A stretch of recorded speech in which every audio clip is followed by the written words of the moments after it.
안녕하세요. 경기도에 살고 있는 초등학교 교사입니다. 저는 작년 이맘때쯤 연애 결혼했어요. 동시에 그 해에 이혼도 했는데요. 그럴 수밖에 없었던 제 사연 들어보시겠어요? 미혼인 교사는 선자리가 끊이지를 않습니다. 사귀던 남자친구랑 헤어지기라도 하면요. 주변에서 귀신같이 알고 소개의 자리를 내밀어요. 근데 저는 친구에서 연인으로 발전하는 게 좋거든요. 그래서 선이랑 소개팅은 내키지 않아 다 거절했습니다. 만나봤자 잘 안 될 거 알았거든요. 그러다 고등학교 동창회에서 남편을 만났어요. 예전보다 키도 훨씬 커지고 얼굴도 엄청 잘생겨졌더라고요. 동창회에 온 친구들 대부분 남편을 의식하고 있었어요. 그런데 남편은 제 옆자리에 와서 말을 걸더라고요. 안녕, 너 교사 됐다며? 축하해. 안녕. 날 기억해? 그럼 기억하지. 내가 너 좋아했었거든. 알고 보니 남편은 고등학생 때 혼자 저를 좋아했대요. 그렇게 서로 끌린 저희는 2년간 불같은 연애를 했습니다. 남편이 너무 잘생겨서 제가 홀라당 넘어가 버린 거죠. 남편은 전문직이라 벌이도 괜찮았어요. 우연인지 취미랑 성향도 비슷했습니다. 적어도 연애 때는 그랬던 것 같아요. 그리고 둘 다 취미로 주식을 공부했어요. 이야기할 거리가 많았죠. 시댁 식구들도 처음에는 저 예쁘다고 다 잘해줬습니다. 저희 부모님도 제가 좋으면 다 좋은 거라 하셔서요. 무조건 제 의견을 따르셨죠. 그렇게 결혼까지 순조롭게 진행됐어요. 물론 결혼 후에 모든 게 바뀌었지만요. 차라리 남편과 순수한 학생 때 만났더라면 어땠을까 싶네요. 이제 남편의 모든 게 제 인생에서 지우고 싶은 흔적이 됐으니까요.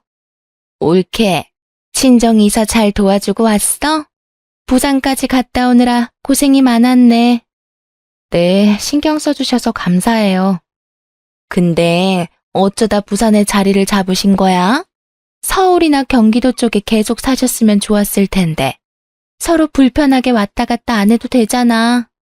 아, 그게 아버지 고향이라서요. 그래도 지방에서 얼마나 불편하시겠어? 혹시 집값 때문에 내려간 거 아니야? 딸이랑 시댁은 경기도 신축 아파트에 살고 있는데 사돈 어른들 말은 안 하셔도 여러모로 체면이 안 살겠다. 그런 거 아니에요. 그리고 지방이 뭐 어때서요? 어디든 다 사람 사는 곳이잖아요. 걱정하지 않으셔도 돼요. 자식 출가하고 늙을수록 기댈 곳이 집뿐이거든. 지금은 몰라도 나중에 후회하실걸? 아휴, 사돈 어른도 아들이 있으셨으면 좋았을 텐데. 그럼 좀 기대고 사셨을 거 아니야. 고작 나랑 1살 차이 나면서 신우는 할 말 못할 말을 구분하지 못했어요. 기댈 곳이 왜 없어요. 돈만 있으면 다 되는 세상인데. 저희 친정 부모님 그 정도 여유 있으세요. 저도 계속 챙길 거고요. 그리고 여기보다 훨씬 더 좋은 새 아파트로 이사 가셨는걸요. 결혼했으면 말야 남편을 챙겨야지. 시집 간다는 말이 괜히 있겠어? 올케가 잘 모르나 본데 여자는 시가를 살뜰히 챙겨야 해. 근데 사돈 어른들은 설마 전세로 가신 거야? 아니죠, 자가죠. 저는 시집 왔다고 생각 안 해요. 남편이랑 저랑 살림을 둘이 합친 거죠. 하긴 지방 아파트값 똥된 지 오래니까. 가만 보면 올케는 어떻게든 날 이겨먹으려고 하네.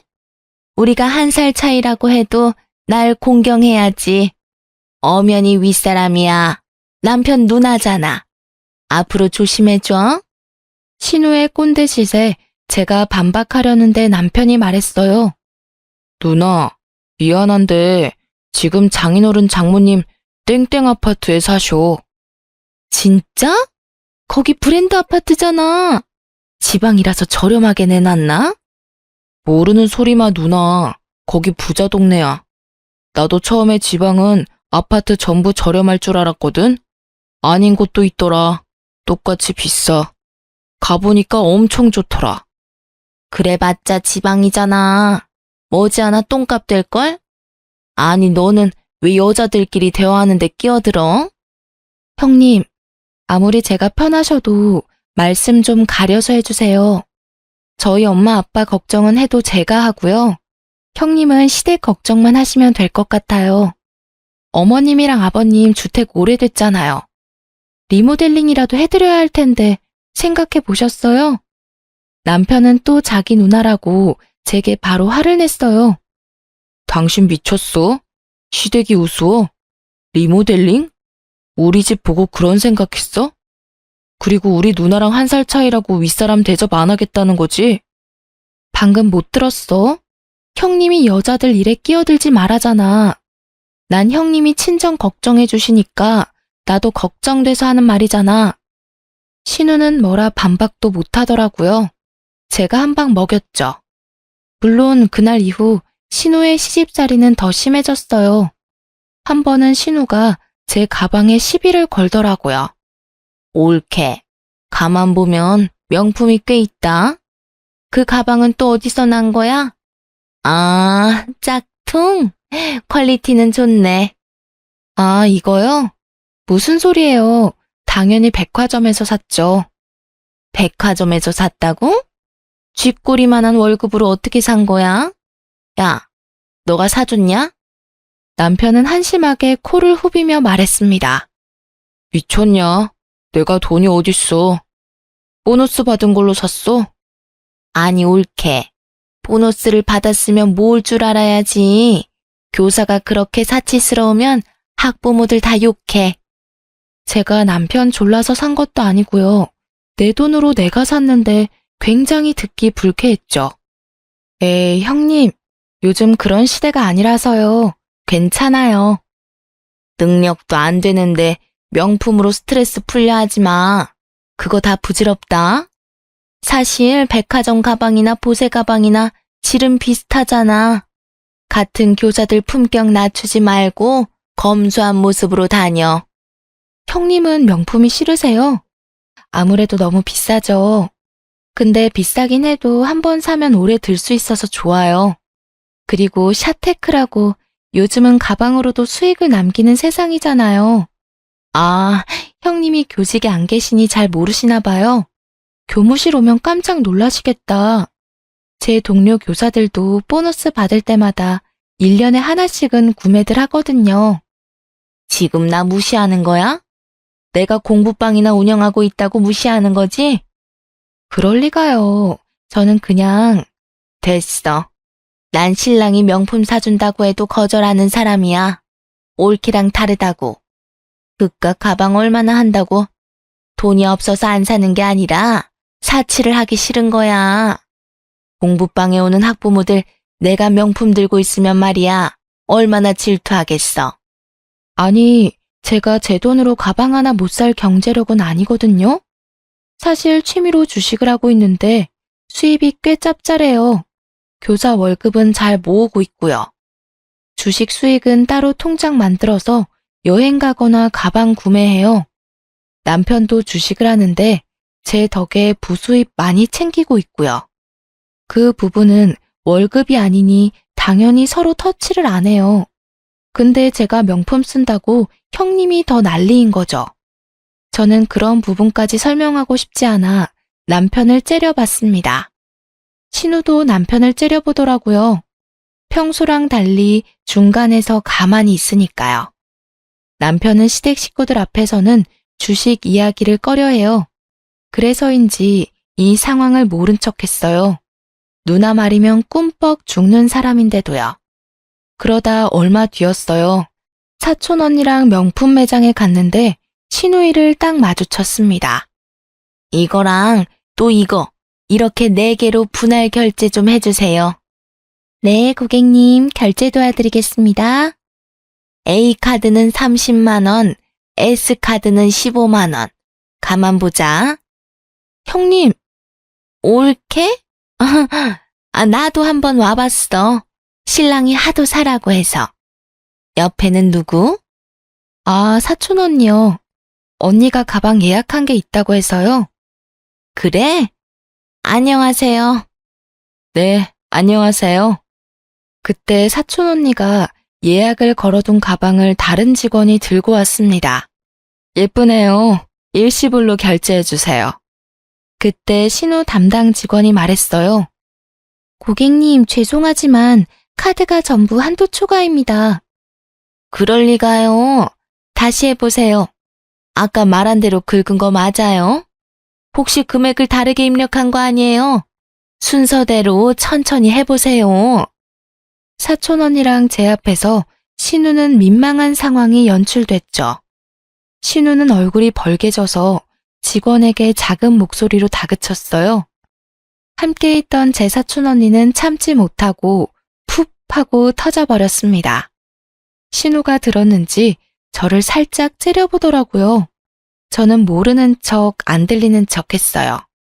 뭐 이따위야? 다음에 다시 올게요. 옳게.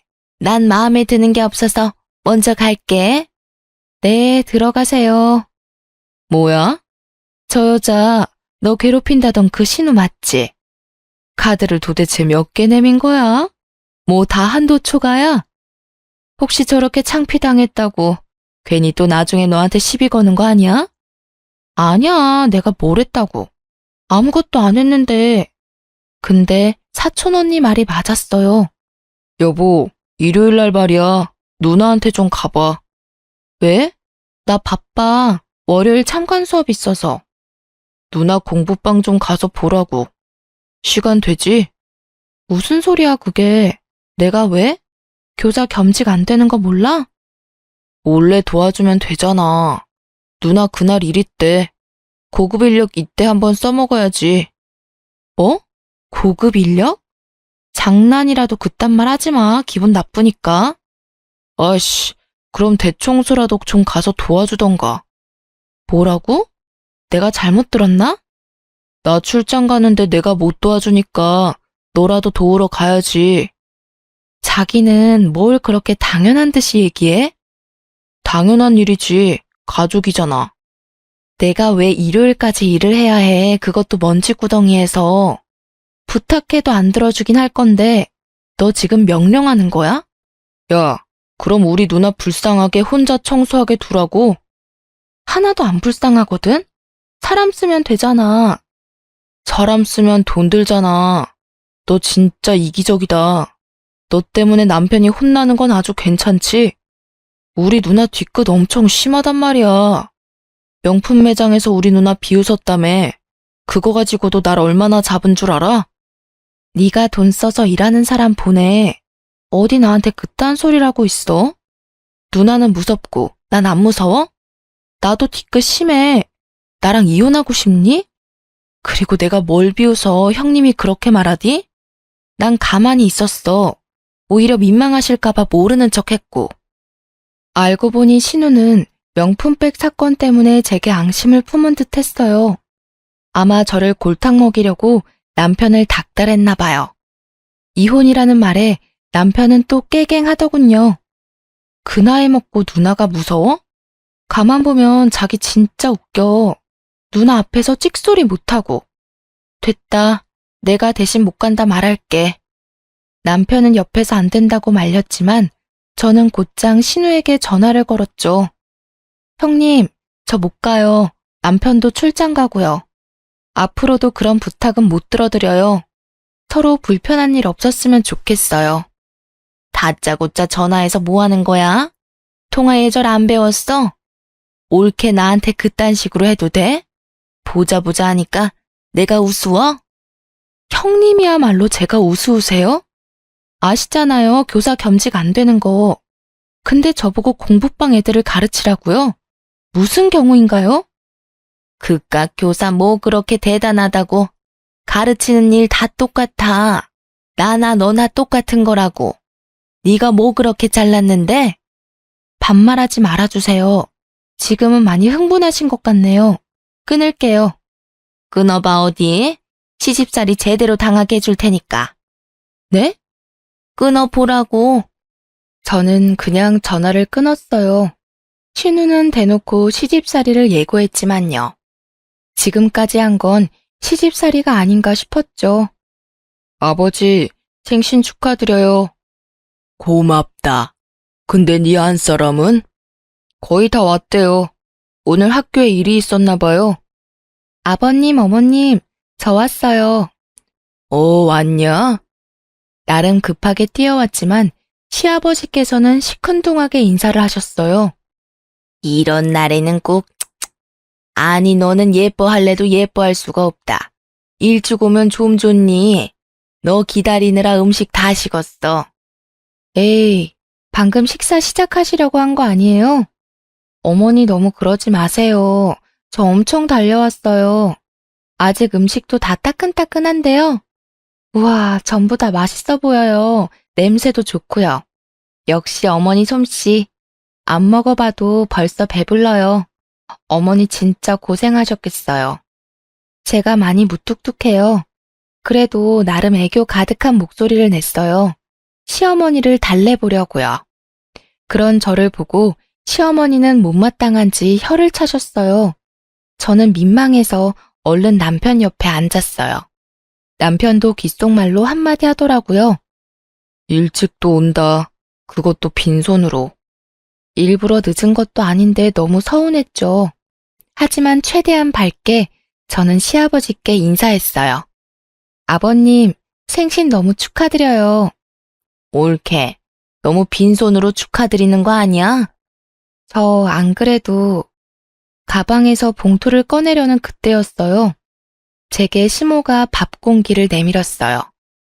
많이 먹어라. 딱 보기에도 누렇고 오래된 밥이었습니다. 분명 비꼬는 말투였어요. 신우가 킥킥 웃는 소리도 들렸고요. 저는 말없이 숟가락으로 밥을 두드렸어요. 저만 빼고 시끌벅적한 식사 자리였어요. 누구 하나 제게 시선을 안 주더군요. 바로 옆에 남편은 어느새 밥을 한 공기 뚝딱 비웠어요. 그러자 시어머니가 하얀 새밥을 갖다 주셨죠. 저는 머리를 세게 한 대 맞은 듯 했어요. 그러자 신우가 묘하게 웃으며 제게 말했어요. 옳게. 다 먹었으면 과일이라도 깎아와. 아, 네. 신우가 말했던 시집살이가 이런 거였나 봐요. 이런 대접은 난생 처음이라 놀란 저는 그냥 묵묵히 과일을 깎았습니다. 드라마에서만 보던 일이 제게 일어나고 있었어요. 하루 종일 바빠 제대로 먹지도 못했거든요. 속도 너무 쓰렸습니다. 열심히 과일을 깎아오자마자 시모가 말했습니다. 예, 그거 두고 산 거 두고 설거지 좀 해라. 너 없어서 혼자 하느라 내가 엄청 욕봤다. 말없이 남편을 쳐다봤어요. 남편은 말했죠. 뭘 봐? 저는 쌓여있는 설거지를 하면서 생각도 정리했습니다. 그들만 가족이고요. 철저하게 저는 객식구였어요. 이 상황에 제가 어떤 행동을 해야 할지 고민했습니다. 옳게, 설거지를 뭐 그렇게 오래 해? 손이 너무 느리다. 그렇게 굼떠서야 학교에서 애들은 제대로 가르치니? 그러게 말이다. 야물딱진 네가 교사를 했어야 하는데 하늘도 무심하시지. 엄마, 또 그 소리다. 내가 하기 싫어서 그만둔 거잖아. 신우는 옛날에 임용고시를 준비했습니다. 만약 붙었다면 저와 같은 교사였겠죠.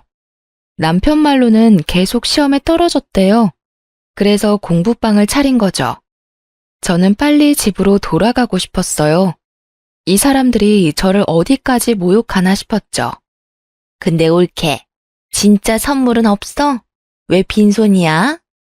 그 순간 나가있던 정신이 번쩍 드는 거예요. 남편이 준비했어요. 내가? 무슨 소리야? 분명 당신이.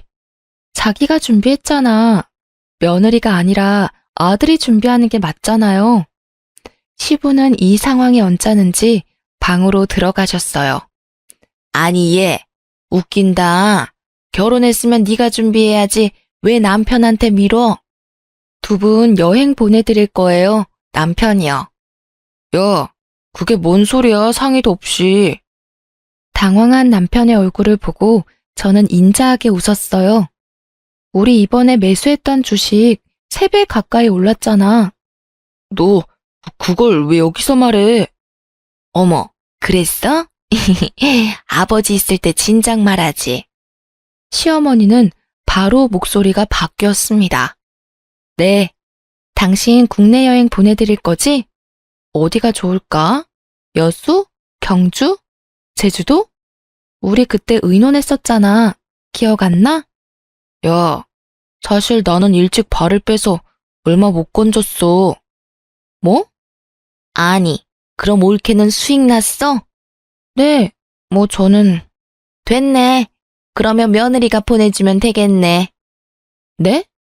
제가 왜요? 뭐? 당연한 도리 아니야? 저 하루 종일 일하다 왔는데요. 밥 한 숟갈 안 떴어요. 먹지도 못하는 누런밥 주셔서요. 그래도 과일 깎고 뒷정리에 설거지까지 다 했어요. 구박받으면서도 저는 제 본분 다 했잖아요. 근데 여행까지 보내드려야 돼요? 저한테 너무 많은 걸 바라시는 것 같아요. 제가 광기 어린 눈으로 말하자 시모가 주춤하더라고요. 야, 너 말 가려서 해? 남편은 험악한 얼굴로 저를 밀쳤습니다. 어딜 손대? 저는 남편 팔을 잡고 비틀었어요. 제가 어렸을 때 유도를 좀 했거든요. 놔라고. 아프다고. 어머님, 이 사람 손버릇이 안 좋네요. 시모는 표정이 싹 바뀌며 말했죠. 아이고, 어쩐담. 내가 어제 퍼놓은 밥을 헷갈렸나 보네. 얘야, 말을 하지 그랬어. 내가 요새 자꾸 이런다. 서운했지? 점점 눈도 안 좋아지고 기억력도 안 좋아. 신우는 웬일로 말없이 눈치만 봤죠. 너 말은 그렇게 해도 보내줄 거면서 너희 시아빠한테 말해놓으마. 그리고 너희 녀석아, 어디 부인을 밀쳐? 하고 숟가락을 남편 머리를 내치더라고요. 엄마, 아프다고. 밥도 일부러 그렇게 줘놓고는 나보고 모르는 척하라며. 뭔 소리야 이게? 더 맞을래? 더 맞아야 정신 차릴래? 시모는 숟가락으로 계속 남편의 머리를 때렸어요. 생각 좀 해볼게요. 저는 뻔뻔한 시모에게 퉁명스럽게 대답했어요. 여보가 여행 경비 낼 거지? 응? 우리 엄마 한 번 삐지면 오래 삐진단 말이야. 왜 그런 말을 괜히 해가지고. 200만 원이면 돼? 어우, 충분하지. 너 어머님이 일부러 나한테 그딴 밥 주셨는데 아무 말도 안 하고 잘만 처먹더라? 야, 그래도 처먹는다가 뭐야. 내가 거기서 끼어들잖아? 상황 더 악화되는 거야. 그래서 모르는 척 한 거지. 너도 참. 다른 음식도 많았잖아. 다른 거 먹으면 되는걸. 밥상머리에서 그러고 있냐? 이혼해. 뭐? 너 고작 밥 하나 때문에 이혼하자고? 싫어? 그럼 내 말대로 앞으로 할 거야? 뭘? 뭐 내가 어떻게 할까? 한 번만 더 나 그런 취급 받게 하잖아? 진짜 바로 이혼이야. 나 진지하게 말하는 거야. 네가 그러고도 남편이야? 됐고, 나 배고파서 싸울 힘도 없으니까 그냥 건드리지 마. 그리고 이번 휴가 당신이랑 가기로 했던 거 취소야. 나 엄마랑 휴양지 갈 거야. 내가 결혼하고 처음 만난 시아버지 생일이니까 200은 줄게. 선심 쓰는 거야. 뭐? 휴양지? 설마 넌 장모님이랑 해외여행 가고 우리 집은 국내 여행 보내주게? 200만 원? 장난하냐? 차별해? 공평하게 양가 어른 다 해외로 보내드려야지. 너 뭐가 그렇게 억울해? 차별? 우리 부모님이 널 구박 한 번 한 적 있니? 사위 온다고 상다리 부서져라 차리고 침구까지 새로 사서 세탁해 놓는 분들이야. 근데 시댁 식구들은 도대체 날 어떻게 생각한대? 한두 번도 아니고 날 뭐같이 취급하잖아. 난 내가 대접받은 대로 베푸는 거야. 자기네 식구들이 먼저 나 차별했어. 나도 똑같이 해야지 않겠어? 더 할 말 있어? 이혼 서류 도장 찍어서 들고 오면 얼마든지 들어줄게. 너 진짜. 당신 200도 필요 없구나. 아니야. 200만 원 주면 너무 고맙지. 그치? 알았으면 앞으로 나한테 잘해. 그렇게 남편과는 상황이 정리됐어요. 근데 신우가 또 전화와서 성질을 긁더라고요. 옳게. 훈이한테 들었어. 친정은 해외여행, 시댁은 국내 여행이라 훈이가 뭐라 했다며? 걔가 철이 없어, 그치? 걱정 마. 옳게 대신 내가 대신 한마디 했어. 근데 옳게. 요즘 물가도 많이 올랐는데 200만 원은 너무 작다. 통이 왜 이렇게 작아? 명품도 턱턱 잘 사면서. 아니 여행 가면 내가 우리 남편이랑 부모님 케어해야 하잖아. 옳게는 보나마나 같이 안 갈 거고. 우리 가족들까지 하면 한 400만 원 정도가 적당하지 않겠어? 형님, 무슨 소리예요? 제가 왜 형님네 식구들까지 여행을 보내드려요?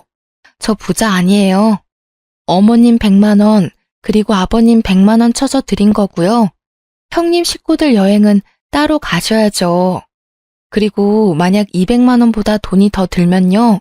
당연히 제가 아니라 남편이랑 형님이 부담하셔야죠. 뭐? 진짜 쪼잔하게 구네. 말 다 했어? 너 진짜 시댁 우습게 본다. 더 이상 말씀하시면 어머님께 전화해서 없던 일로 할게요. 정말 옳게는 말이야. 사람이 정이라는 게 없어. 알아? 네, 감사해요. 다행히 돈 앞에서는 아무도 저를 건들지 않더라고요. 200 주고 한동안 몸과 마음이 편안해졌습니다. 더 이상 남편도 군말 안 하고요. 하지만 남편과 시댁의 무개념은 그게 끝이 아니었습니다. 저희 아버지는 오랫동안 교직 생활을 하셨어요. 저는 가르침도 주식도 다 아빠께 배웠죠. 결혼을 해서도 하나뿐인 외동딸 사랑이 끔찍하셨어요. 결혼 전에 아빠는 제게 카드 한 장을 내미셨어요. 딸, 자, 비상용 카드. 에? 아빠, 이런 거 필요 없어. 안 받으면 아빠 너무 서운할 것 같아. 내가 오히려 아빠 드려야지. 결혼식 비용도 아빠가 다 보태줬잖아. 제가 모아둔 돈이 없는 건 아니었지만요. 아버지는 저 결혼할 때도 모아둔 돈을 절대 못 쓰게 하셨어요. 뭐든 다 해주고 싶지. 세상 다 주고 싶지. 그러지를 못하니 아빠 돈이라도 가지고 있으라고. 저는 감사했지만 아빠 카드를 절대 쓰지 않았어요. 세상에서 제가 제일 존경하는 아빠의 카드인데 하며 서랍에 고이 모셔놨어요. 그렇게 카드를 받은 것도 사실 잊고 있었는데요. 아빠가 전화가 오셨더라고요. 딸, 최서방이랑 소고기 외식이라도 거하게 했니? 무슨 소리야, 아빠? 많이도 먹었네, 우리 딸. 하여튼 소고기 좋아하는 건 알아줘야 한다니까. 다음에는 아빠랑도 먹으러 가자. 아니, 아빠, 무슨 소리예요? 나 집인데? 땡땡 소고기집, 네가 긁은 거 아니냐? 아이구야, 혹시 카드 잃어버렸어? 땡땡 소고기집? 분명 시댁 근처에 있는 고깃집 이름이었어요. 몇 달 전 남편이 서랍 속 카드 뭐냐고 물었던 기억이 떠올랐습니다. 그때 분명 아빠가 쓰라고 주신 카드인데 귀에서 못 쓴다고 답했어요. 아, 아빠, 내가 좀 이따가 전화할게요. 최서방이 카드를 헷갈렸나 봐요. 미안해요. 내일 입금해 드릴게요. 하필 카드가 똑같이 생겨가지고. 저는 아빠가 놀라실까봐 거짓말을 했습니다. 괜찮아. 너 쓰라고 아빠가 준 거잖아. 네 짝이 쓴 건데 뭐 어때? 근데 딸은 소고기 안 먹고 뭐 했어? 혼자 라면을 먹고 있던 저는 뜨끔했습니다. 아, 그게 나도 가려고 했는데 갑자기 일이 생겼었거든요. 아빠, 아무튼 내가 내일 다시 전화할게요. 그래. 뭔 일 없지? 없죠. 들어가세요. 저는 속이 부글거렸어요. 곧장 남편에게 전화했는데 안 받더라고요. 서랍을 열어보니 당연히 카드는 없었어요. 당신 회식이라며? 왜? 안 취했네? 조금 마셨어. 소고기 냄새도 난다. 오늘 간만에 기름칠했어. 그래? 70 정도 나왔겠네? 어떻게 알았어? 제 살벌한 눈빛을 보고 남편은 바로 실토했어요. 회식 아니고 누나 생일이라서 소고기 먹고 싶다는데 남동생이 그것도 계산 못하면 없어 보이잖아. 입금해. 응? 카드 쓴 만큼 당장 입금하라고. 언제 빼갔니? 너 그거 절도야. 네가 뭔데 우리 아빠 카드를 마음대로 써? 저는 이성을 잃고 남편에게 달려들었습니다. 그러자 남편도 몸을 들이대며 적반하장으로 굴었어요. 70만 원이나 써놓고 미안하다는 말 하나 없었고요. 야, 절도? 절도라고 했냐? 부부끼리 무슨 절도야. 시댁에 돈 쓰는 게 그렇게 아까워? 경찰 불러? 당장 신고할까? 아, 부부끼리라서 죄가 성립 안 될까? 이걸 확 민사로 소송을 때려야지. 그러자 남편은 바로 꼬리를 내리고 말했어요. 아니, 누나랑 엄마한테 말했더니 시댁에 돈 쓰는 건 여유로운 너네 집이 이해해 줄 거라 했어. 난 네가 이렇게 화낼 줄 몰랐다고. 뭐? 놀랍게도 철없는 남편의 단독 행동이 아니었어요. 신우이랑 시모가 시킨 짓이었죠. 오늘 말고 그동안 쓴 내역 있으면 지금 바로 말해. 아빠한테 물어봐서 확인하기 전에. 아, 없어. 처음이야. 그래? 처음이라고? 나 친정 가서 카드 내역서 다 확인해 볼 거야. 아이, 뭘 또 그렇게까지 하냐. 진짜 사실 나 점심 먹는데 쬐금만 썼어. 이성의 끈이 딱 끊어지더라고요. 오만정이 다 떨어졌어요. 저는 학교 급식을 먹잖아요. 아빠는 남편의 점심값이라는 걸 짐작하셨겠죠. 알면서도 별말 안 하시고 속으로 뭐라고 생각하셨겠어요? 이혼을 결심하고 남편의 짐을 캐리어에 다 쌌어요. 문 앞에 두고 비번도 바꿨죠. 퇴근하고 온 남편은 밖에서 문 열어달라고 계속 문을 두드렸어요. 저는 시댁으로 꺼지라고 말했죠. 신혼집이 원래 제가 살던 아파트라서 제 명의거든요. 정신 못 차리고 소고기 값은 계산 안 했는지 점심값만 입금했더라고요. 점심값도 그 금액이 맞는지 알 수 없었죠. 그때 친정엄마께 전화가 왔어요.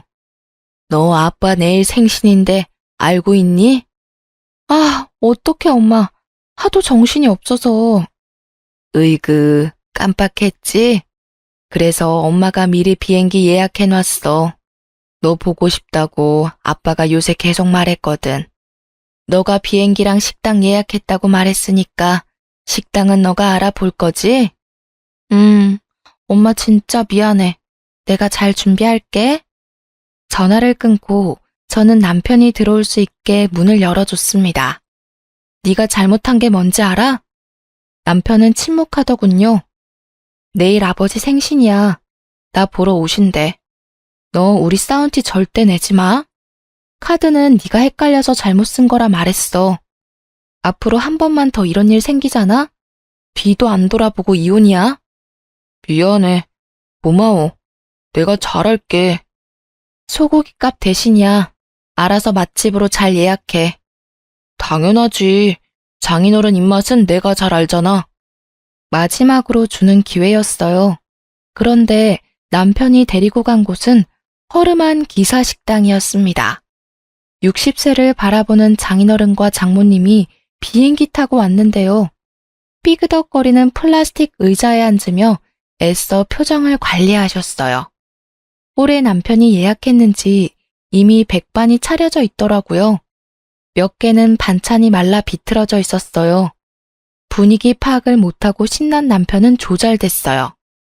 여기가 TV에 나온 집이고 유명한 집이라고요. 저는 남편의 뺨을 그대로 날렸습니다. 인간이야? 네가 인간이야? 갑자기 왜 그래?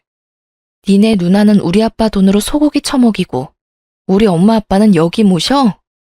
친정 부모님은 슬픈 얼굴을 하시곤 저를 말렸어요. 엄마 아버지 옮겨요. 여기 아니야. 다른 곳에서 먹어요. 내가 아는 식당 여기 근처에 많아. 저는 뒤돌아 콩나물 무침을 그대로 남편 얼굴에 패대기 쳤어요. 그리고 식당 사장님께 가서 사과드렸습니다. 시끄럽게 해서 죄송합니다. 귀한 음식으로 어지럽힌 것도 죄송해요. 계산이랑 피해 보상하겠습니다. 부산에서 오신 아버지 생신인데요. 남편이 기사식당에 데려와서요.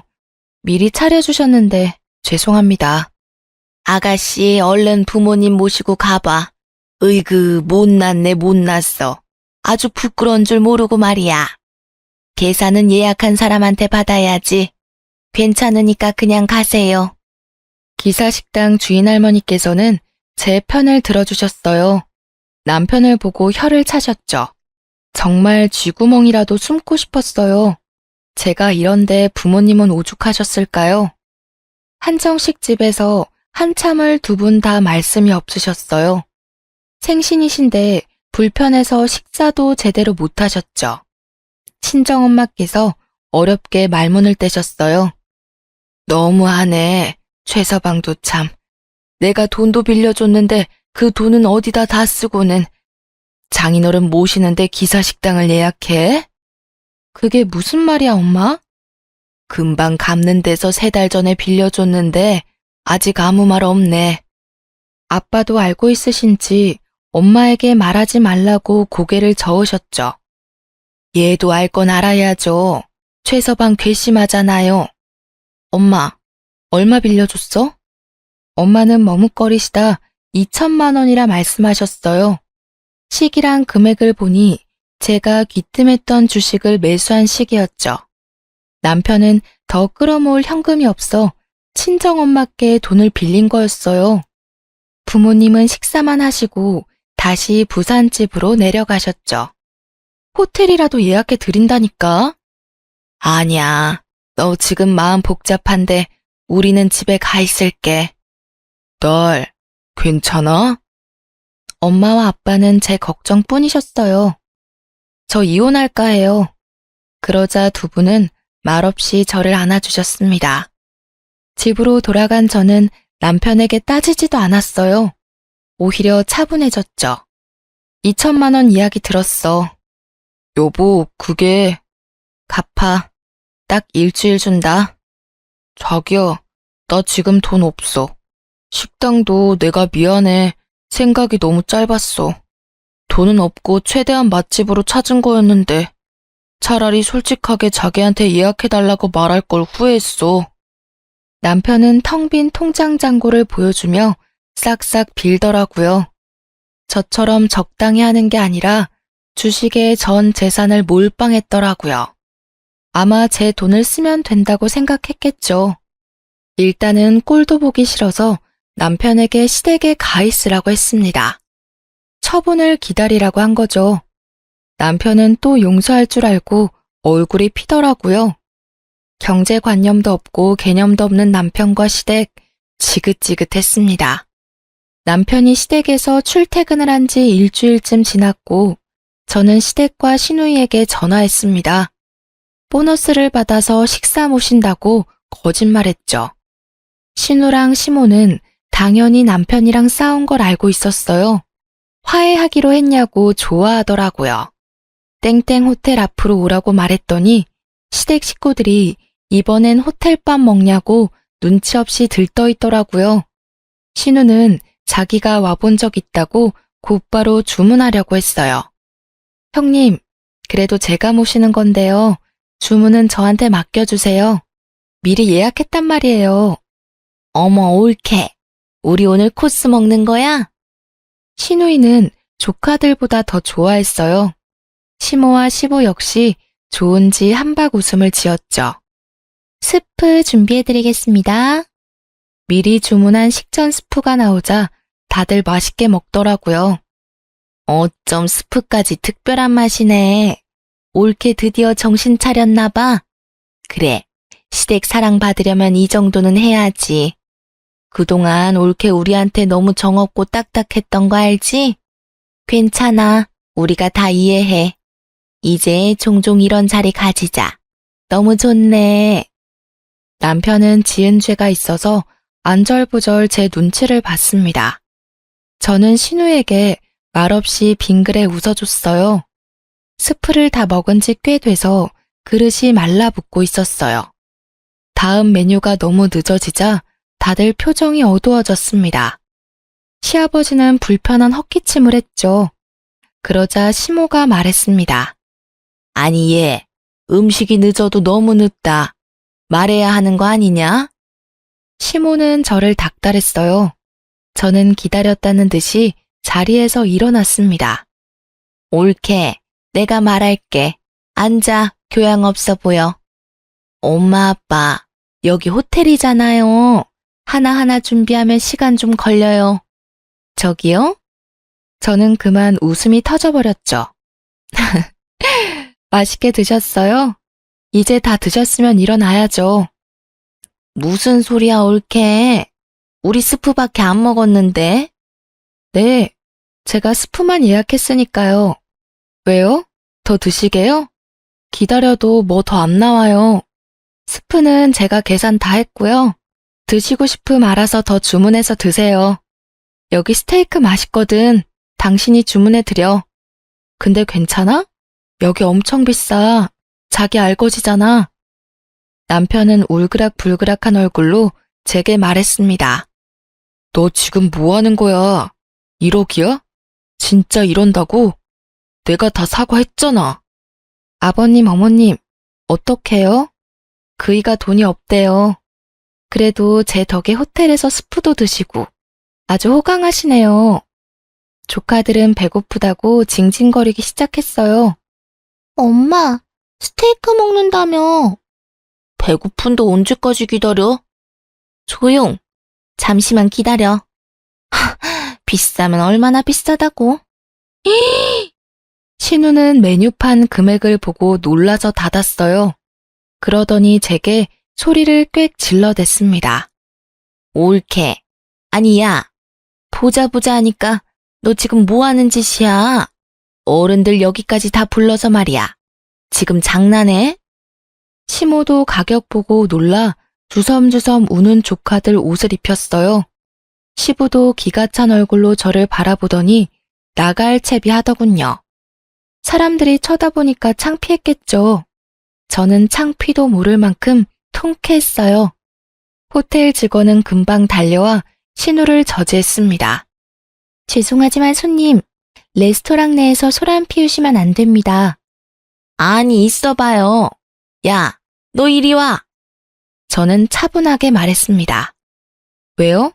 기사 식당보다 낫잖아요. 아, 저희 아빠 얼마 전 생신이셨거든요. 부산에서 비행기 타고 올라오셨는데 글쎄 남편이 기사 식당을 데리고 갔어요. 다들 제 친정아빠 돈으로 공짜 소고기도 잡수셨잖아요. 사실 여기 스프값도 당신들에게 쓰기엔 사치죠. 안 그래요? 레스토랑 손님들이 저희를 보고 수군거리기 시작하고 신우는 분이 안 풀리는지 제 머리채를 잡고 뺨을 때렸어요. 결국 경찰이 오고 상황은 종료됐습니다. 네, 그렇게 제 복수는 짧고 굵게 끝났어요. 똑같이 머리채를 잡고 싶었지만 참고 우아하게 복수했어요. 고소장을 보내고 며칠 뒤 시모가 전화와서 싹싹 빌더라고요. 아유 며느라, 마음 넓은 네가 이해해라. 이 나라의 한 교사잖니. 이런 일에 너도 엮여서 얼마나 힘들겠니? 내가 미안하다. 내가 무릎 꿇고 빌면 용서해 주겠니? 형님한테 직접 전화하라고 하세요. 저는 냉정하게 말하고 끊었죠. 신우이는 계속 연락이 없었어요. 피해자 조사받을 때 합의도 없고 취하도 안 해줄 거라 말했죠. 그제서야 신우는 절 찾아와 쉽게 무릎 꿇더라고요. 미안해 옳게. 내가 진짜 잠시 정신이 나갔어. 우리를 그렇게 챙겨줬는데 정말 미안해. 고소 취하해주면 안 될까? 에이, 조카들도 좀 생각해줘. 그 와중에 같이 온 남편은 너 이혼하면 교사 이미지 안 좋다고 한마디 했죠. 그러자 신우는 망설임 없이 남편의 뒤통수를 갈겼어요. 네가 문제야, 네가. 내가 뭘? 날 왜 때려? 사이좋은 남매 꼴 보니 너무 즐겁더라고요. 우리 엄마한테 빌린 2천만 원도 안 갚잖아? 그럼 너도 곧 고소할 거야. 형님은 좀 생각해 볼게요. 고마워, 올케. 내가 정말 하라는 거 다 할게. 일단 이 사람한테 이혼 도장부터 받아주시면 돼요. 신우는 알겠다고 눈물 콧물 흘렸습니다. 저는 평화롭게 교사 생활을 하면서 잘 지내고 있어요. 당연히 이혼하고 2천만 원도 돌려받았습니다. 신우는 고소 취하해주는 대신 합의금 1,000만 원 받았어요. 시댁에 그만한 돈도 없는지 공부방 보증금 빼서 줬더라고요. 전 남편은 가진 주식 하나씩 다 폭락해서 망나니처럼 산대요. 그리고요, 얼마 전 지인 결혼식 갔다가 뷔페에서 옛 신우를 만났어요. 누구 결혼식에 온 건지 애들 둘까지 데리고 와서요. 며칠 굶은 것처럼 음식을 산더미처럼 쌓아서 먹더라고요. 저는 모르는 척 멀리 떨어져 앉았죠. 그러다 남편의 조카들이 절 알아봤는지 크게 소리쳤어요. 어? 저 사람 우리 숙모 같은데? 엄마, 저기 숙모야. 이것들이 조용히 해. 숙모는 무슨, 너네 숙모 없어. 전 시누이는 뒤늦게 저를 봤나 봐요. 급하게 아이들 데리고 사라졌습니다. 그런 모습 보니 통쾌하기도 하고 겨우 저런 사람 때문에 내가 힘들었구나. 기분이 묘하더라고요. 아, 저는 얼마 전에 가족끼리 태국에 다녀왔어요. 아빠까지 셋이서 야무지게 놀다 왔습니다. 외동딸이 이혼해서 부모님이 속상하실 줄 알았는데요. 오히려 두 분 다 금방 잊으시더라고요. 지금은 저랑 있는 시간이 늘어나서 더 좋아하시는 듯해요. 그리고 이혼했는데 선짤이랑 소개팅짤이 여전히 들어오네요. 예전에는 선이나 소개팅이 정말 싫었거든요. 근데 지금은 조건이랑 집안 맞는 게 굉장히 중요하다고 생각해요. 좋은 사람 있으면 재혼할 생각은 물론 있어요. 대신 외모를 따지기보다 마음과 인성을 천천히 알아가려고요. 당분간은 솔로 생활 즐길 거예요. 제 긴 사연 같이 들어주셔서 감사합니다.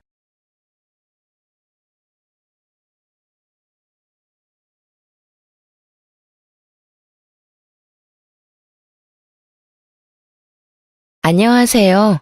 서울에 거주하고 있는 30대 후반 여자입니다. 전 저보다 1살 많은 남편과 6년째 결혼 생활을 이어가고 있어요. 주변 사람들 시댁살이 얘기를 듣거나 아니면 맘카페 회원들과 주고받는 이야기를 들어보면 시댁에 별의별 일이 다 있더라고요. 근데 전 결혼하고 나서 정말 근심 걱정 하나도 없었거든요. 그래서 왜 다들 고생만 할까? 그런 생각을 하고 있을 때 저에게도 별의별 일이 다 생겼습니다. 저에게 근심과 걱정을 안겨준 사람은 바로 아주버님의 와이프, 형님 때문인데요. 그 이유를 털어놓고 싶은 마음에 이렇게 사연을 보내게 됐습니다. 남편한테 5살 많은 형 한 명이 있어요. 저에겐 아주버님이죠. 아주버님은 40살이 넘었음에도 장가를 가지 못하고 있었어요. 시댁 동네에서 아주버님은 노총각이라 유명할 정도였어요. 요즘은 40살 넘어서 장가 못 가도 크게 문제될 게 없다고는 하지만 아무래도 부모님 세대에선 요즘 사람들 마음과는 다르잖아요. 그래서 제가 소개팅은 3번 정도 해주기도 했고 남편도 몇 번 해주기도 했어요. 근데 항상 아주버님이 차이더라고요. 제 눈으로 봤을 땐 성실하고 돈도 잘 모으고 게다가 정육점 가게까지 운영하고 있어요. 근데 왜 여자들이 좋아하지 않을까 생각해봤는데 사람이 여자 앞에서 너무 바보가 되더라고요. 완전 얼음이 돼버려요. 그래서 아주버님도 결혼을 포기하려고 할 때 마지막으로 주선 자리에 나가게 됐어요. 정육점 단골 손님이 마련한 자리였는데요. 주선 상대는 아주버님보다 10살이나 어린 여자였는데요. 아담하고 귀여운 스타일이더라고요.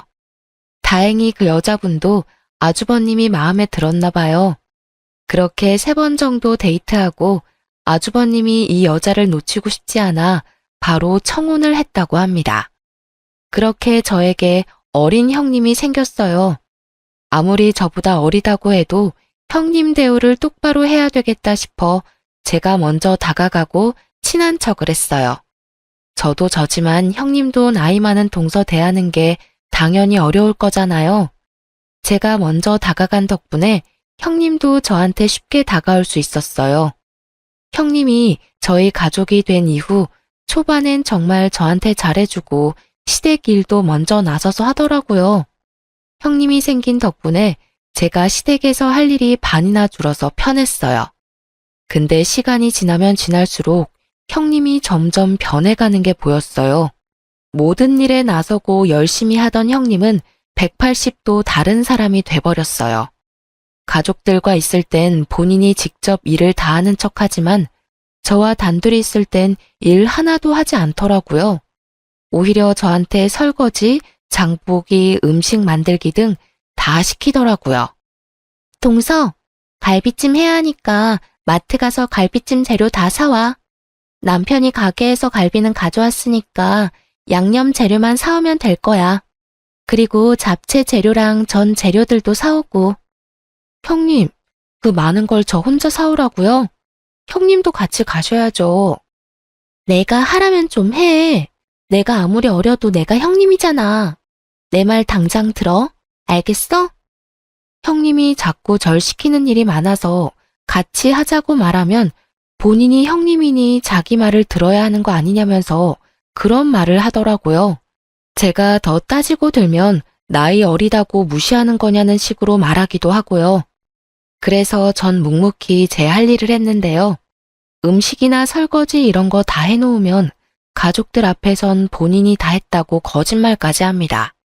아이고, 이 많은 걸 다 너희들이 한 거야? 우리 며느리들 최고네. 에이, 이거 다 제가 한 거예요, 어머님.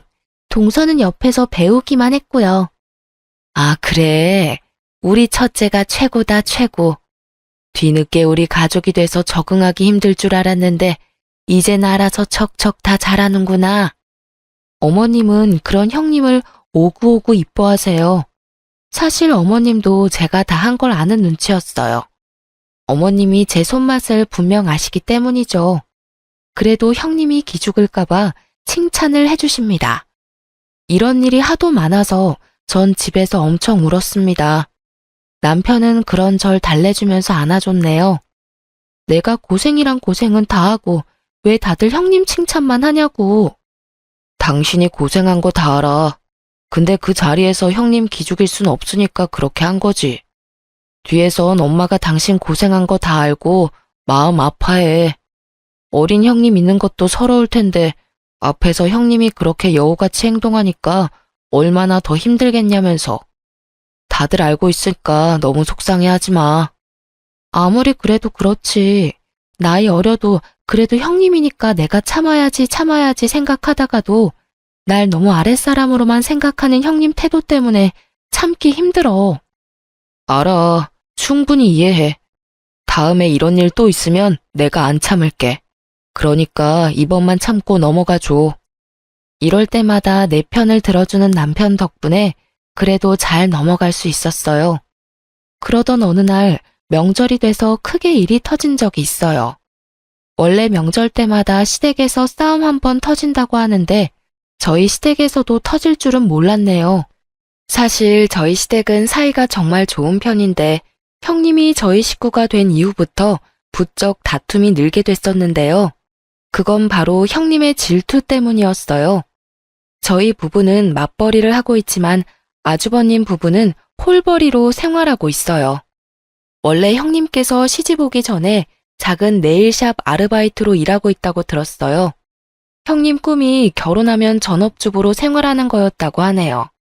아주버님은 정육점 하나를 운영하고 있지만 결혼 전에 비해서 가게 운영이 좋지 않아 좀 힘들어했어요. 생활 자체는 크게 지장은 없었지만 여유가 있는 편은 아니었어요. 사실 아주버님도 형님이 일하시길 바랬지만 형님한테 일 다시 시작하면 어떠냐고 물어보면 그때마다 버럭버럭 짜증을 내거나 며칠 삐진다고 하더라고요.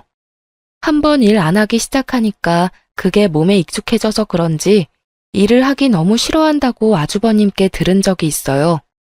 반면 저희 부부는 맞벌이로 생활하기도 하고 저와 남편 모두 벌이가 좋은 편이라 저축도 많이 하는 편이고 그 외에 남는 돈도 많아서 여유가 있어요.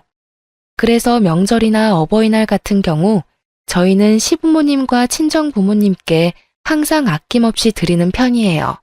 형님이 시집 오기 전부터 그렇게 꾸준히 해왔었고요. 언제 한번 설날에 있었던 일이었어요.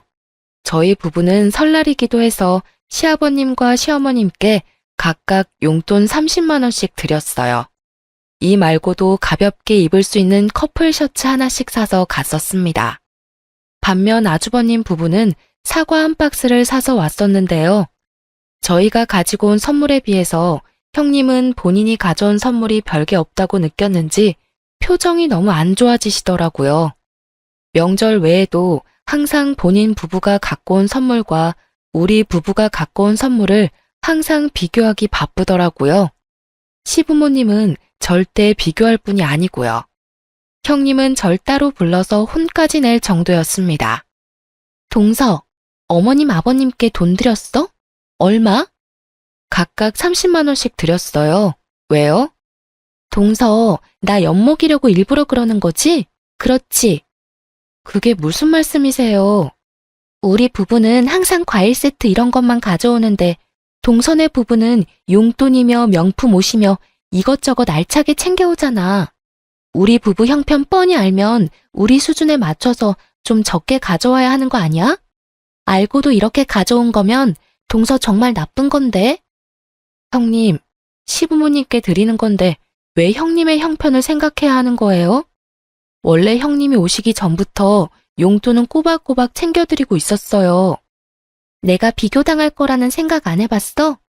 어머님이 티를 안 내시는 것뿐이지 속으로 얼마나 비교하시겠어.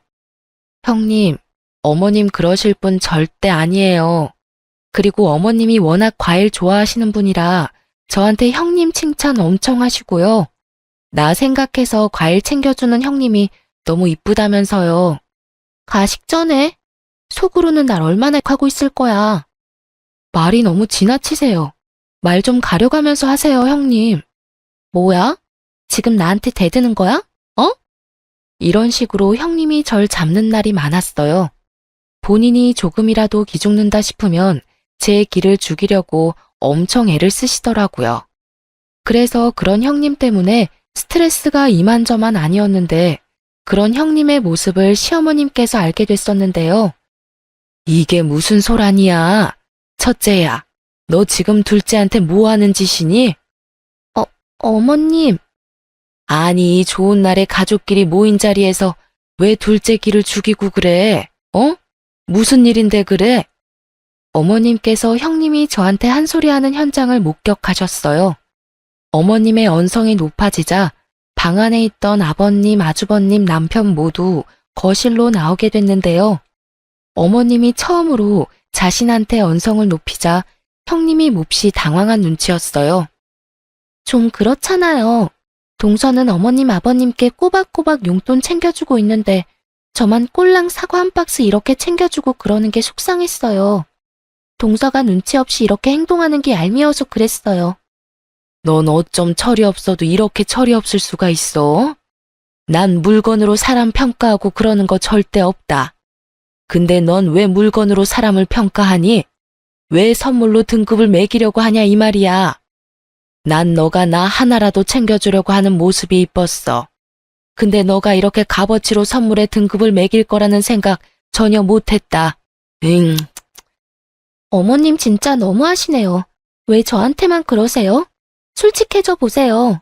속으로는 저 엄청 밉고 싫으셨잖아요. 명절이면 이것저것 챙겨주지 못할 망정 고작 과일 세트 하나만 덜렁 가져온 게 쪽팔리고 싫으셨을 거잖아요. 넌 형님들 자격이 안 된다, 안 돼. 너 이제까지 작은 애한테 그렇게 해왔던 거니? 앞으로 너가 동서한테 형님이라 불러야 되겠다. 배울 게 너무 많아. 작은 애는 오히려 너 칭찬하고 있는데 왜 넌 작은 애를 못 잡아먹어서 안달이니? 됐습니다. 어머님이 동서 편만 들 거면 저 오늘 가져온 선물 도로 가져갈게요. 어머님도 참 너무하시네요. 형님은 어머님 말씀을 뚝 자르고 본인이 가져온 선물 반품시킬 거라면서 도로 가져갔습니다. 그런 형님의 태도에 화가 난 어머님은 그날 알아 누우셨어요. 솔직히 어머님은 형님이 여우 같고 욕심이 많은 사람인 줄은 대충 알고 있었다고 해요. 그런 형님을 보듬어주면 괜찮을 거라고 생각했는데 그게 더 독이 될 줄은 몰랐다고 하네요. 형님이 어머님께 크게 대들고 난 뒤로 어머님은 형님한테 전혀 연락하지 않는다고 해요. 형님이 용기 내고 전화드려도 절대 받지 않았고요. 어머님은 제대로 화가 나셨는지 가족 행사가 있을 때마다 형님만 쏙 빼고 부를 정도였어요. 중간에 있는 아주버님만 난처하게 된 거였죠. 아주버님만 가족 행사 다녀오고 집으로 돌아가면 엄청 잡힌다고 들었는데요. 그런 말을 듣고도 어머님은 형님을 절대 호출하거나 그러지 않으셨어요. 형님은 한동안 시댁과 연락 두절로 지내다가 저한테 연락한 적이 있는데요. 동서, 오랜만이네. 잘 지내고 있는 거지? 안녕하세요. 형님도 잘 지내고 계시죠? 저야 뭐 똑같이 지내고 있어요. 오랜만에 연락해서 이런 말하기 좀 그렇지만 나 빼고 가족끼리 모이니까 좋아? 방해꾼 한 명 사라진 기분이 들고 그래? 아무리 시부모님이 나 보기 싫다고 그래도 동서라도 나서서 날 부르고 그래야 하는 거 아니야? 말은 바로 하셔야죠. 일 이렇게 커지게 된 건 다 형님 때문이잖아요. 형님과 저만 있었던 일이면 어떻게든 넘어가겠지만 어머님이 형님 보기 싫다고 하시는데 제가 어떻게 어머님 말 어기고 형님을 데리고 갈 수가 있겠어요. 저도 중간에 엄청 노력 많이 했어요. 근데 어머님이 형님 보기 싫다고 하는데 저보고 어쩌라는 거예요. 동서 정말 못된 사람이구나. 완전 왕따 주동자네 주동자야. 이거 사회 매장감인 거 알고는 있는 거지? 저는 몰라요. 형님이 벌인 일이니까 형님이 책임지고 해결하세요.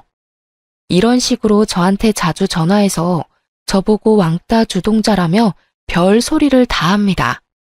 어머님은 끝까지 그런 형님을 좋게 생각하지 않고 계시고요. 형님을 한동안 뵙진 못했었지만 아주버님과는 자주 왕래를 하고 있었어요. 사실 아주버님은 너무 순수하고 착한 사람이에요. 워낙 효자라서 시부모님께 속을 썩인 적이 없었고 게다가 저희 남편과도 우애가 참 좋습니다.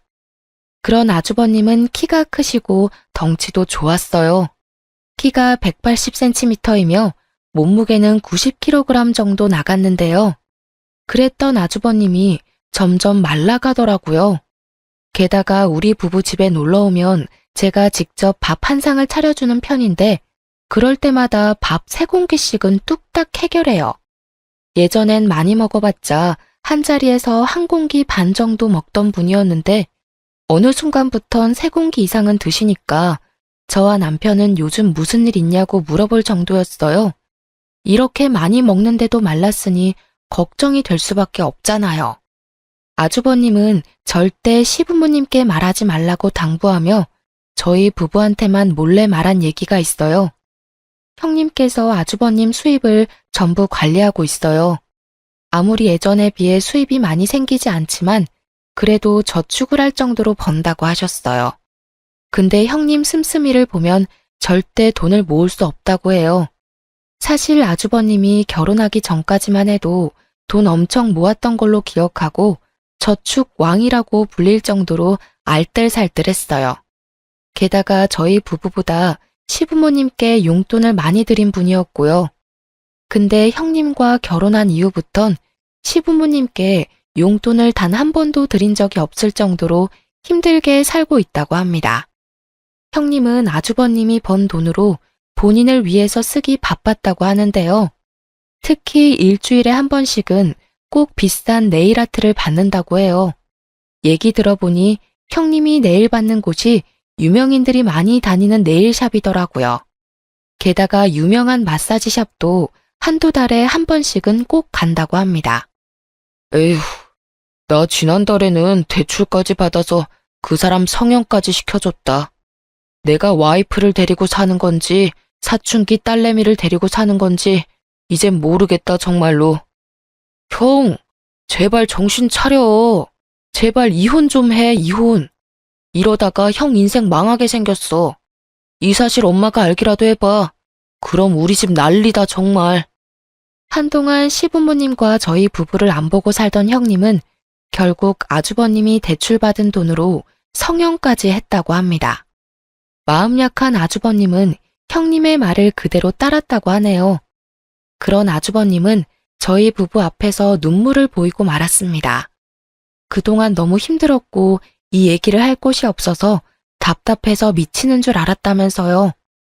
이날 아주버님께 제가 직접 만든 양념게장과 겉절이 등등 여러 반찬들을 한가득 싸서 보냈습니다. 아주버님은 저한테 너무 고맙다며 눈물을 보이더라고요. 앞으로 이런 일 있을 때마다 혼자 힘들어하지 말고 저희 집에 오라고 말했습니다. 형님은 본인 가꾸는데 최선을 다할 뿐 집안일을 절대 하지 않고 게다가 아주버님이 퇴근하고 집에 오면 절대 밥을 차려주지 않는다고 하네요. 그 말을 듣고 제가 반찬을 한가득 싸서 보내게 됐습니다. 근데 며칠 뒤 아주버님께 급하게 전화가 온 적이 있었어요. 그 이유는 바로 시어머님이 이 모든 사실을 알게 되었기 때문인데요. 그렇게 저희 부부는 아주버님의 연락을 받고 시부모님 댁으로 갔습니다.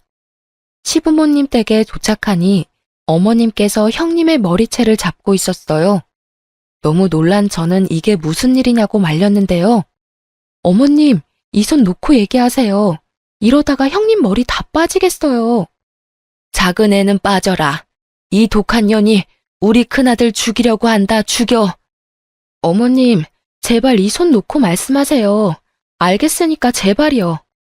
제가 사정사정한 끝에 어머님은 형님의 머리채를 놓게 되었는데요. 형님의 표정을 보니 도끼가 가득했어요. 저 표정 좀 봐라. 저게 시엄마한테 보일 표정이니? 너 이왕 이렇게 된 거 솔직하게 말해봐라. 우리 아들 돈 보고 결혼했니? 우리 아들이 호구 같으니까 너 팔자 좀 피고 싶어서 그런 거냐고. 맞아요. 저도 그런 줄 알고 결혼했는데 저랑 결혼하고 나서 정육점 매출 뚝 떨어진 거 보고 괜히 결혼했다 싶더라고요. 뭐? 아무리 그래도 그렇지. 이왕 결혼했으면 마음 제대로 먹고 잘 살아볼 생각을 해야지. 남편 밥 한 끼 제대로 안 챙겨주고 신랑이 벌어다 준 돈을 그렇게 펑펑 쓰고 다니면 어떡해? 어머님이야말로 너무하셨어요. 그동안 저만 쏙 빼고 가족들끼리 다 같이 모여서 지내니까 행복하셨어요? 저 어머님한테 엄청 실망했습니다. 형님의 머리채까지 잡게 된 이유에 대해서 시어머니 말씀을 들어보니 형님과 다시 화해하고 싶어서 아주버님 댁에 갔었다고 해요. 근데 집에 있어야 할 형님은 없고 아주버님이 라면으로 끼니를 때우고 있었다고 합니다. 게다가 집을 대충 둘러보니 청소가 하나도 되어 있지 않고 돼지우리라고 해도 믿을 정도로 엄청 지저분했다고 해요. 게다가 공과금 같은 게 몇 달째 밀린 상태였고요. 그래서 아주버님께 화내면서 사실대로 말하라고 했고 그제야 솔직하게 말했다고 합니다. 그 타이밍에 형님이 집에 들어오게 됐고 어머님이 형님 정신교육 좀 시켜보겠다고 머리채를 잡고 오게 된 거라고 합니다. 하지만 형님은 정신 차릴 생각 전혀 없었어요. 오히려 어머님께 바락바락 대들 뿐 더 엇나가기 시작하더라고요. 저 이 사람이랑 결혼하고 나서 단 한 번도 행복한 적 없었어요. 그게 다 동서랑 어머님 때문이에요. 어머님은 저만 쏙 빼고 가족들 불러서 행복하게 시간 보내려고 하고 어머님이야말로 왕따 주동자예요. 동서도 마찬가지야. 어머님이 그러면 동서라도 나서서 나 불러야 됐던 거 아니야? 여우처럼 어머님한테 잘할 생각이나 하고. 아이고, 우리 집에 악귀가 들어왔다, 악귀가. 어머님은 형님이 꼴도 보기 싫다고 당장 나가라고 소리를 치셨습니다. 형님도 어머님이 꼴도 보기 싫다고 소리를 지르면서 나갔었고요. 아주버님은 중간에서 매우 힘들어 보였습니다. 그런데 이 와중에 한 가지 소식이 들려왔어요. 그건 바로 형님의 임신 소식이었는데요. 이게 지금 이 상황에서 좋은 소식인지 안 좋은 소식인지 모르겠지만 형님이 한동안 생리를 하지 않아서 임신 테스트기를 했다고 합니다. 두 줄이 뜨게 됐고 확실히 알기 위해서 산부인과에 갔더니 임신이었다고 해요.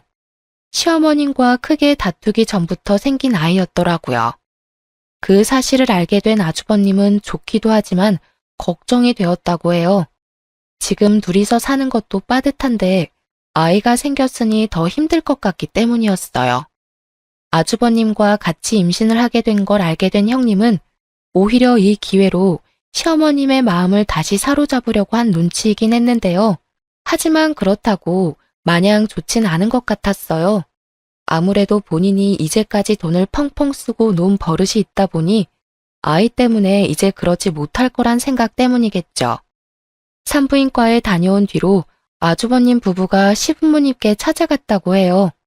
임신 소식을 알리자 시어머님께서 표정이 그렇게 좋지 못했다고 합니다. 너희 이제 어떻게 할 거니? 예전에 내가 너희한테 화낸 이유가 바로 생활 자체가 어렵기 때문이었잖아. 아이까지 생긴다면 지금보다 더 어렵게 생활해야 할 텐데 그게 가능할 것 같니? 가뜩이나 첫째 혼자 일을 하는 상황인데 어떻게 아이를 키울 수 있겠냐 이 말이야. 그래도 아이가 생겼으니 책임져야죠. 지울 순 없잖아요. 어렵게 가진 아이인데. 솔직하게 말해서 큰아가, 너가 첫째 밥 잘 챙겨주는 것도 아니잖니. 집안일도 야무지게 하는 편도 아닌 마당에 아이까지 키우면 집안 돌아가는 꼴 말이 아닐 거야. 아이 분유값 절대 무시 못해. 너 혼자 번 돈으로 절대 못 키워. 그러니까 지금 살고 있는 집 정리하고 우리 집에 들어와서 살아. 내가 낮엔 애 돌봐줄 테니까 큰아가 너 이제 일 시작해. 애기 유치원 들어가기 전까지 내가 돌봐주겠다고 약속할 테니까 그때까지 돈 차곡차곡 모아서 그때 분가해. 그게 아이를 위해서도 좋아. 싫어요. 아무리 저희 부부가 힘들게 산다고 해도 어머님 집에 들어가기 싫어요. 아기가 유치원 다닐 때까지 여기서 지낸다면 그동안 어머님이 저한테 얼마나 눈치 주고 그러시겠어요? 가뜩이나 저 어머님께 미운 털 제대로 박힌 상태인데 지금 어머님 댁에 들어가면 더 미움받을 게 분명하잖아요. 엄마, 말씀은 너무 고맙지만 이 사람이 싫다고 하네. 나도 이 사람이 싫다고 하면 나도 굳이 들어갈 생각은 없어. 엄마가 우리 신경 써준 건 너무 고마운데 우리가 먼저 키워보고 정 안 되겠다 싶으면 그때 들어갈게. 아유, 됐다. 내가 괜히 말 꺼냈지. 나중에 애 키워달라고 해도 대신 키워줄 생각 전혀 없어. 너희가 니들 복 발로 걷어찬 거야. 우리 집 장손이라서 잘 좀 챙겨줄 생각이었더니만 네 와이프가 복을 발로 찬다 차. 이 일이 있고 나서 어머님이 직접 저한테 전화하셨는데요. 이 모든 상황을 설명해 주시면서 형님 욕을 그렇게 하시더라고요. 단단히 삐진 모양입니다. 잘해보려고 해도 형님 행동을 보면 잘해보고 싶은 마음이 싹 사라진다고 하시네요. 저도 어머님의 말을 듣다 보면 형님이 도대체 왜 이러시나 싶더라고요. 그리고 어머님이 형님 욕을 다 하신 후 갑자기 태몽에 대해 말씀해 주셨어요. 엄청 휘황찬란한 태몽이길래 그 꿈이 혹시 형님 아이 태몽이 아닐까 싶었거든요. 근데 어머님께선 혹시 모르니 저보고도 산부인과에 가보라고 하셨습니다. 저도 혹시 모르니 한번 다녀와 보는 게 좋겠다 싶어서 한번 검사를 받아보게 됐는데요. 어머님 말씀대로 제 태몽이 맞았습니다. 어쩌다 보니 어린 형님과 임신 시기가 딱 한 달 차이밖에 되지 않더라고요. 어머님은 저의 임신 소식에 너무 좋아하셨어요. 마치 아이처럼요. 어머님께선 겹경사 축하 기념으로 가족들 전부 모여서 식사를 하자고 했습니다. 그렇게 오랜만에 가족들 전부 모이게 됐는데요. 오랜만에 모인 와중에 형님께선 또 저한테 질투하고 시비를 걸기 시작했습니다. 동서, 어떻게 이때 임신을 딱 할 수가 있어? 내가 임신했다고 하니까 질투가 난 건가? 일부러 노린 거지? 동서 지금 나이에 임신하면 그거 노산 아니야? 난 젊어서 아이가 완전 건강하겠지만 동서는 좀 위험할 것 같은데 아이가 버틸 힘은 있으려나? 형님은 이런 식으로 비아냥거리기 시작했습니다. 옆에서 듣고 있던 남편이 나서서 한 소리 하려고 하던 찰나에 어머님께서 형님의 주둥이를 탁 치셨습니다. 이놈의 주둥이가 문제야, 문제. 제발 그 주둥이 좀 닥치고 있어라. 임신한 여자가 어찌 그런 생각을 할 수가 있는 거니? 앞으로 고운 생각, 고운 말만 써. 그리고 여기서 너만 임신한 게 아니잖니. 큰애도 좋은 말만 들어야 할 때야. 그러니까 같이 임신한 거 서로 의지해 가면서 지내. 알겠어? 제가 틀린 말 한 게 아니잖아요. 동서 가뜩이나 나이 많아서 아이 낳기도 힘들 텐데 전 젊어서 아이 건강하게 잘 낳을 수 있다고요. 둘째가 이제껏 임신 안 하고 싶어서 안 한 게 아니었어. 그리고 젊은 나이에 임신한 거 요즘 그렇게 잘난 일도 아니니까 조용히 좀 해. 둘째는 열심히 일하면서도 아이를 위해서 육아 공부까지 하고 있단다. 너가 걱정 안 해도 둘째 아이 잘 키울 테니 너무 오버하지 마. 알겠니? 어머님이 저의 편을 들어주시니 엄청 든든하더라고요. 예전에 서운했던 마음이 싹 사라졌는데요. 그리고 어머님께서 식사를 하고 있던 중 저희 두 부부에게 용돈까지 주셨는데요. 아주버님 부부와 저희 부부 모두 놀랬어요. 임신을 이유로 돈까지 주실 줄은 전혀 몰랐거든요. 저희 부부한텐 300만 원, 형님네 부부에겐 500만 원을 주셨는데요. 돈 액수를 보고 또다시 서운한 마음이 확 몰려왔지만 애써 감췄어요. 어머님이 절대 편애할 분이 아니기 때문에 다 이유가 있을 거라고 생각했죠. 아가, 좀 서운하겠지만 아무래도 첫째 내가 혼자 돈을 벌고 있지 않니? 가뜩이나 빠듯한 편일 텐데 아이까지 낳으면 더 힘들 게 뻔하니까 첫째 내는 200만 원 더 넣었다. 아이 낳으면 이걸로 산후조리 잘해. 괜찮아요, 어머님. 저희까지 이렇게 안 챙겨주셔도 되는데 신경 써주셔서 정말 감사합니다. 어머, 어머님, 너무 감사해요. 저한테 500만 원까지 안 주셔도 되는데 차라리 저 300만 원을 저한테 주시지 그러셨어요. 너 제발 비아냥거리는 말투 좀 고쳐라. 너가 이뻐서 200만 원 더 준 거 아니다. 내가 둘째였어도 너 그 말하는 꼬라지 때문에 천불이 나겠어, 천불이. 우리 아들이 고생할까봐 더 준 거니까 착각하지 마라. 둘째야, 너무 서운해하지 마. 너 산후조리 할 땐 내가 옆에서 많이 챙겨주마. 봐요. 어머님은 저만 미워하시잖아요. 맨날 이렇게 편애만 하시고 저 이만 갈래요. 형님은 밥 먹다 말고 집을 나가셨어요. 그 와중에 어머님이 주신 돈 봉투는 야무지게 챙기고 나가셨습니다. 어머님은 그런 형님을 보고 혀를 차셨네요. 아주버님은 그런 형님을 보고 한숨을 내쉬더니 가족들한테 사과를 하고 쪼르르 따라 나가더군요. 그렇게 태교를 열심히 하고 있던 중 갑자기 의문 하나가 생겼어요. 형님의 씀씀이 때문이었는데요. 형님이 자주 네일 받고 마사지를 받는 것쯤은 잘 알고 있었는데 그 전보다 더 심해졌다고 합니다. 아주버님께선 한 달에 300만 원 정도 순이익이 생긴다고 하는데요. 그런데 형님의 씀씀이를 볼 땐 약 200만 원 넘게 쓰는 것 같더라고요. 어머님도 그렇고 저희 부부도 그게 좀 의심스럽더라고요. 남편한테 형님이 좀 이상한 것 같다고 말하니 남편이 솔직하게 말해주더라고요. 사실 내가 형한테 돈을 조금씩 빌려주고 있었어. 20만 원, 30만 원 이런 식으로 빌려줬었는데 그게 벌써 3천만 원이나 돼버렸네. 근데 당신도 알잖아. 우리 형 정말 불쌍한 거. 가뜩이나 혼자 벌고 있는데 형수님이 워낙 씀씀이가 크니까 생활 자체가 안 된다고 하더라고. 나라도 좀 돕고 싶더라고. 뭐라고? 그래도 그렇지. 그렇게 많이 빌려주면 어떡해. 나한테 말이라도 좀 하고 빌려주던가. 아, 앞으로 그렇게 자주 빌려주지 마. 해줄 상황이 오면 꼭 나한테 말하고 빌려줘. 아주버님이 얼마나 힘들게 살고 있는지 저도 충분히 알고 있기 때문에 이번 일은 그냥 덮어두기로 했어요. 그런데 며칠 뒤 형님께서 직접 저한테 찾아온 적이 있었는데요. 이번엔 형님께서 저한테 돈을 빌리기 위해 찾아오게 된 거였더라고요. 아주버님도 모자라서 형님까지 돈을 빌리기 위해 찾아오니 미치겠더군요. 2천만 원이요? 저한테 그 큰 돈이 어딨다고. 동서 돈 많은 거 내가 다 알아.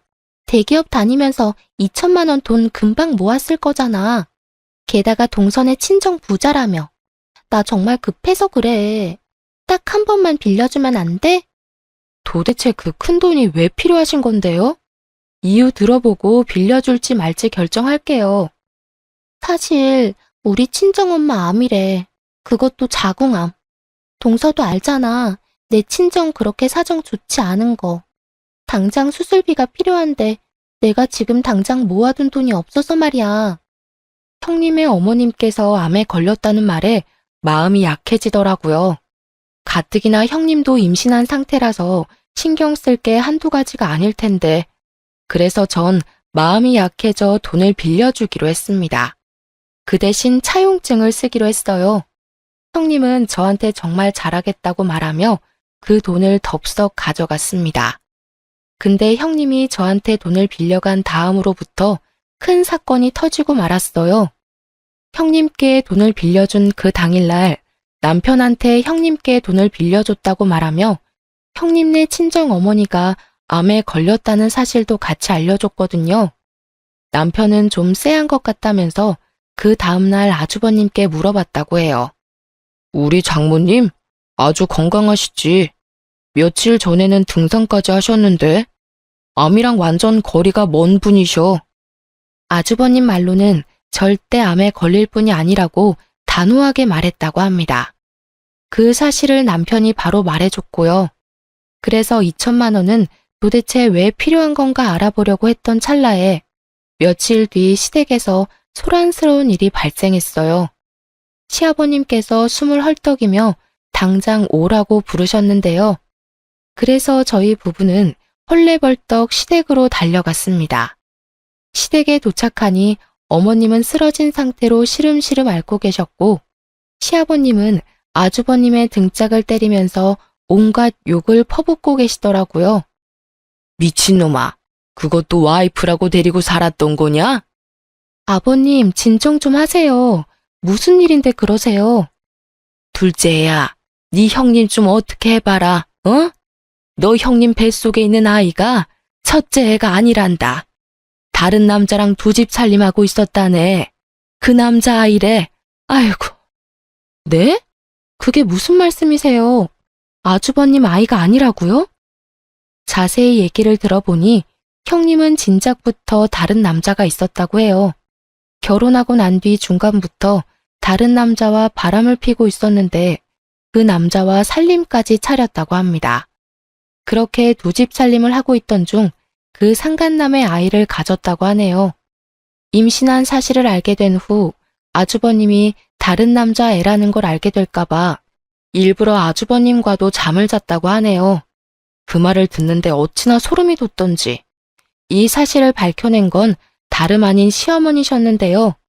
어머님이 우연히 길을 지나가다가 상간남과 있는 형님을 발견한 후 미행을 해서 알아냈다고 하네요.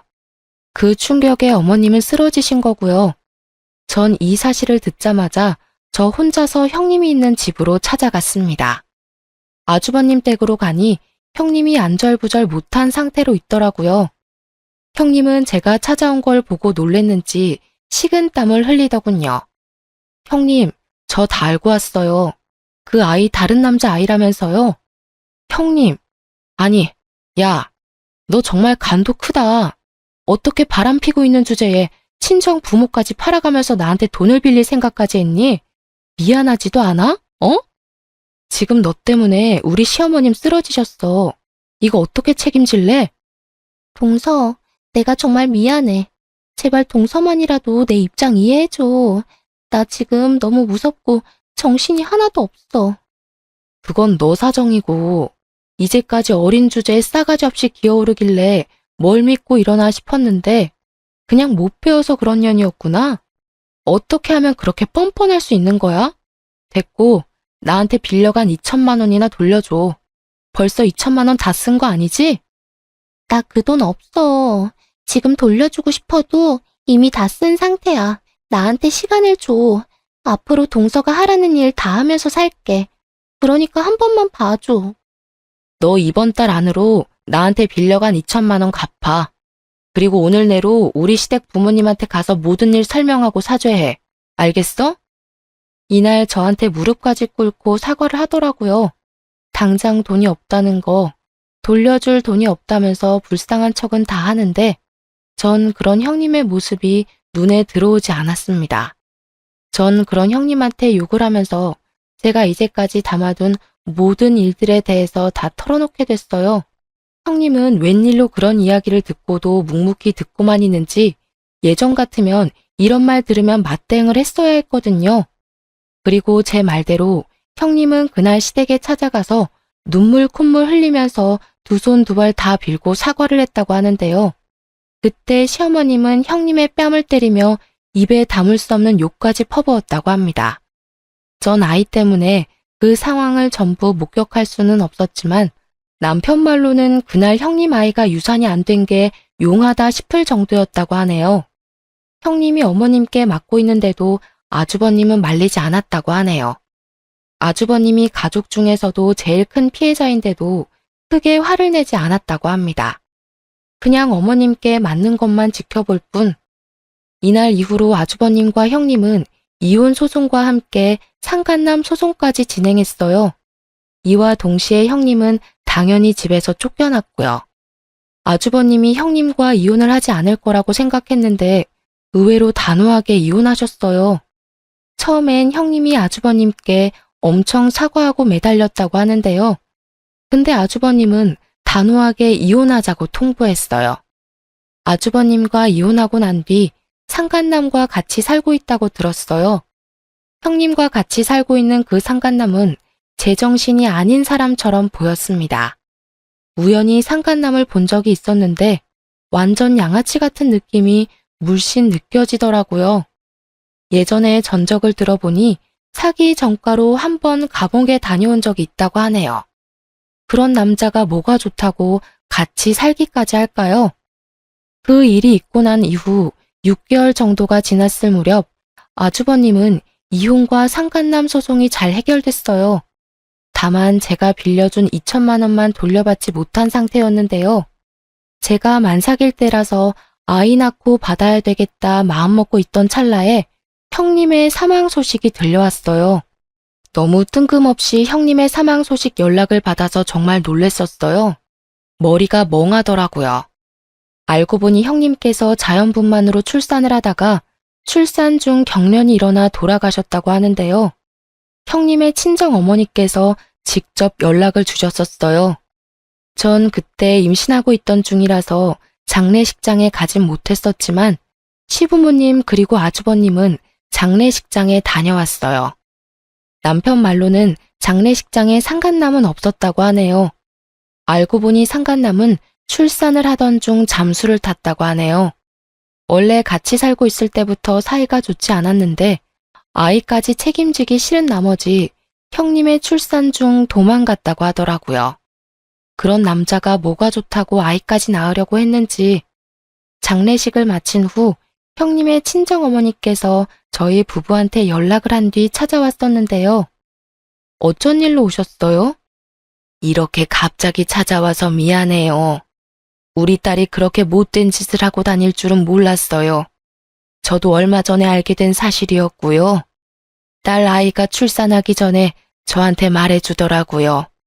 동서한테 2천만 원 빌린 돈이 있다고. 그거 갚아야 하는데 어떻게 갚아야 할지 모르겠다면서요. 그거 제가 대신 갚으려고 찾아왔어요. 아, 천천히 갚으셔도 되는데 지금 제일 많이 속상하신 분은 그쪽이실 텐데요. 그래도 드려야 할 돈은 드려야 하니까요. 그동안 제 딸아이 때문에 고생 많으셨어요. 정말 죄송합니다. 제가 대신 사과드릴게요. 형님의 친정어머니께선 돈을 갚기 위해 직접 찾아오신 거였어요. 계좌 이체만 하고 안 보면 그만이지만 그래도 이채까지 형님이 한 잘못이 있어서 대신 사과하고 싶어 직접 찾아왔다고 하네요. 우리 부부에게 대신 갚은 2천만 원 돈은 어머니께서 직접 대출을 받아서 주신 돈이래요. 처음엔 이 돈을 받아도 되는 걸까 고민이 많았지만 그래도 받았습니다. 곧 태어날 아이를 위해서라도 받는 게 좋겠다 싶더라고요. 아주버님은 형님이 돌아가신 이후로 거의 술을 달고 살았어요. 이혼하고 나서는 술까지 드시진 않았는데 사망 소식을 듣고 난 뒤로부터는 거의 술을 밥 먹듯이 드시더라고요.